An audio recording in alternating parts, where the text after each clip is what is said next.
Hello chess family, it's me National Master Jesse James, and today we're going over back rank checkmates. We're now at 1400 to 1600. Hope you're enjoying this, learning the different patterns, and well, it's definitely getting tougher, so hope you're up for the challenge. Feel free to push pause or see if you get problem solve it as fast as I do. If you're getting it as fast as I am, you're definitely getting to that next level. Alright, here we go. Hopefully while I was talking you were already problem solving. It's now white to move and win. What do you do? Remember, when you're problem solving, look for checks, captures, and threats. Remember, if it ain't check, it ain't right. So here we go. White to move. What do you play? Here we see that the rook and the queen are both putting pressure on the d8 square. It looks like d7's well defended, and this is true, but it's d8 that's our real target. So white to move. What do you play? We're going to play queen to d8 check. Rook takes, and now simple back rank mate. Rook, rook, and rook. Free money. All right, we're off to a bang. Here we go. All right, knight to b2 gets played. I can pretty much tell you already this is not going to be a checkmating pattern, but we're probably going to be winning at least some material here. And here, well, I think I can identify the weakness. White just put themselves into a pin. We see that the rook over here is pinned, but we've only got one attacker. So what should we do here? We should add more, right?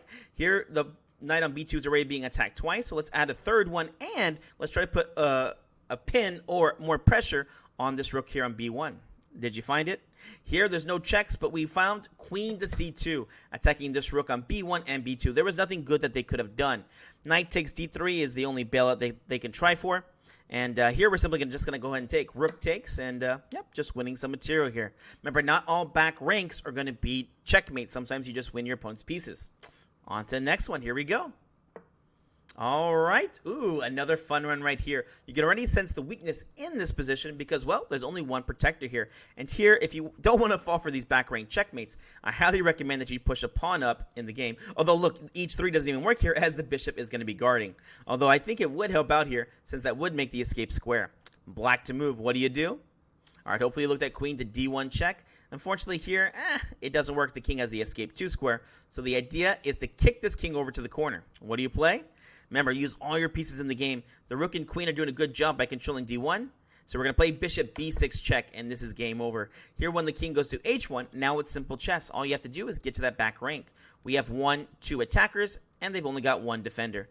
Of course, we're not trading queens here as the knight just defends. So here we go. Queen d1 check, and then mate. All right, we're already done for 3. Awesome, another one of my favorites, and hopefully you'll start to memorize this pattern too. Remember, when you're looking for your forced moves, it should always be a check, at least if you can.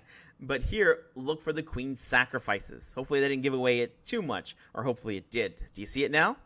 Here the idea is to play queen takes on f8 check, and this one only works because of the bishop over here. We know that the rook wants to get to the back rank, but well, the king is guarding it. So the simple chess, we just got to kick the king over 1 square. So we play bishop a3 check. Pawn blocks, bishop takes, king back over, and now rook to e8 for mate. All right, on to the next one. Ooh, another nice idea here. Rooks and knights are almost considered as pawns whenever they're next to the king because they're very bad for the back rank checkmates. All right, it's white to move to win. What do you do? All right, hopefully you figured it out. Here, unfortunately, this bishop will not be helping us, but here we can see with the rooks and the queens, we've got some really good eyes on the prize over here. And here, very simple. Well, who's the main defender for the back rank? It's this rook, of course. And so once you realize that, you realize, hey, let's remove the defender. Do you see it now? Here we get to play. Queen takes on c8 check. It doesn't matter how they take back with the knight or the bishop because the whole idea was to bring the rook over here. Remember, this rook is guarding, and like I said, a rook and a knight are pretty bad when it comes to these back rank, as far as stopping the back rank checkmates, especially here since they're not helping guard anything on the back rank. Here we go, rook to d8 check. Queen blocks, that's okay. Rook takes, and there we go. That's a nice checkmate. Awesome. Here I see many people miss this one because they get so hyper-focused on the one idea. Black to move. Did you figure it out already? This one was an easy one. Here many people got this one wrong because they're calculating queen to h2 check. You know, I put my queen here so I could work with my bishop to go for the checkmate here on h2. Yes, you should definitely be looking at that. But here after the king goes to f1, and then you go to h1 here, the king just escapes on e2. Remember, whenever you're looking at these positions, always try to calculate a few moves ahead. Always anticipate or look for where their escape squares are. That's how a master thinks. You find the escape square and you're going to remove that idea. Do you see it now? Again, like I said, this was a simple one. Here it was queen to c1 for check and mate. The bishop is guarding here on h2. All right, on to the next one. Here we go.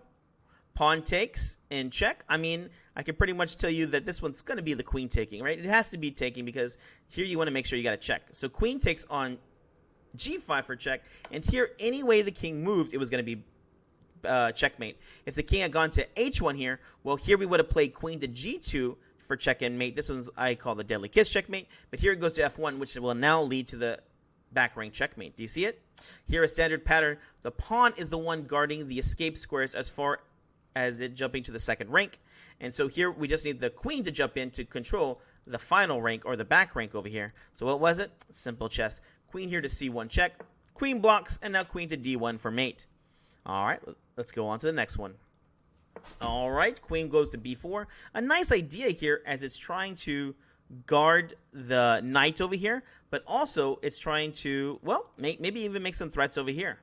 All right, so we should be looking for our forced moves here. And ooh, this one is a little challenging here. Here I don't see the move right away. I think I do have the idea, but I'm not too sure on it just yet. Uh-oh. Did you get it before me? Here, let's see if I found the right move. One of the things that we have to worry about here is, well, of course we want to get the queen to the back rank, but the knight is blocking us, and also the knight even has ideas about going to c8 here. So every move that you do, well, should be a forced move and should be a check. If you looked at knight to d5, this was not it. Although it looks like a good idea because, well, after knight to d5, you attack the knight and the queen. The knight can't take or else back rank checkmate. Yes, this is true. But remember, don't play hope chess. After knight to d5, queen b3 check gets played, and then things start to get a little crazy. So remember, look for those forced moves. Remember, if it ain't check, it ain't right. Do you see it now?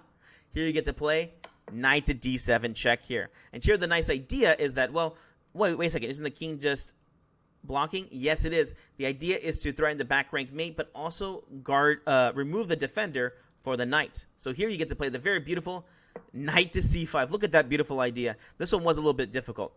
Here the idea of knight c5 is not only defending the pawn and the checking square of the queen here on b3, but also disrupted the queen from defending the knight. And also, look, it even made a threat for queen takes on b7 check, and even queen e6 check. So there's no way out of this. White is at least winning here. Notice you can't even push the pawn up, as queen a8 is going to be a back rank mate. And all variations, right? All roads lead to Rome. All right, on to the next one. Here we go. Another easy one. I like to call this the check-check-mate pattern. Here we go. We got the queen and rook ready for it. And what's the first move here? Here we get to play queen to f7 check. Here we see we have 1-2 attackers for f8, but black has 1-2 defenders. So, simple idea, as we do in a lot of these back rank mating ideas, we have to remove a defender. In this case, we're going to use remove the king. So what do you play? Queen f7 check. After king goes to h8, now they've only got one. That's why I call it the check-check-mate pattern. Here we go. Check, check, and mate. All right, on to the next one. Ooh, here they played rook takes on f7, and this looks like a devastating move because look at this. 1, 2, 3. It's like Alekhine's gun up on the 7th rank over here when all three pieces are piled on to attack. But here it's black to move and win. Wait a second. I know a lot of people here looking at this position are getting pretty intimidated. They just see all these rooks. They're looking about taking. They're looking about trying to trade. That is the wrong thing. Remember, the best defense is a strong offense or a counterattack. Whenever they attack you, the best thing to do is try to ignore them and make your own threats that are even stronger. And here, hopefully, you see the idea. It's back rank checkmate. Remember, if it ain't check, it ain't right. Do you see it? Here we see the queen and the rook are looking at a certain square particularly. Which one is it? Here it's going to be f1. So here we get to play queen to f1 check, rook takes, and now the simple back rank mate. Rook check and rook takes for mate. All right, let's go ahead and do one more here, guys. The queen goes to h3. And here, again, the same kind of idea. Here we see that the rook and the knight here are guarding on d1. We have 1-2 attackers. They got 1-2 defenders. Does our attack work? No, they've got the same amount of defenders as attackers. But we do have one thing extra that they don't have. We have the third attacker. Although it doesn't add to d1, it's actually attacking on e1 here. So here, we just outnumber the 2 defenders to 3 attackers. So which one do you do first? Rook e1 check or queen to d1? Well, would it make any sense to play rook e1 check as the rook would just take? Here we have to do the right move order. Here we're going to block off the rook and the knight. So we start off with You guessed it. Always look for the impossible looking moves. Queen to d1 check. And again, it doesn't matter which way they take. Rook takes is technically best because if knight took, well, then we would just go to rook e1 for mate. So rook takes, and now we remove the defender. Rook takes, knight takes. Now we see it's just the knight here defending, which is not going to guard the back rank. So here we go. Rook to e1 for check and mate. All right, guys. Hope you enjoyed this. Go ahead and give us that like and subscribe, and we'll see you in the next video.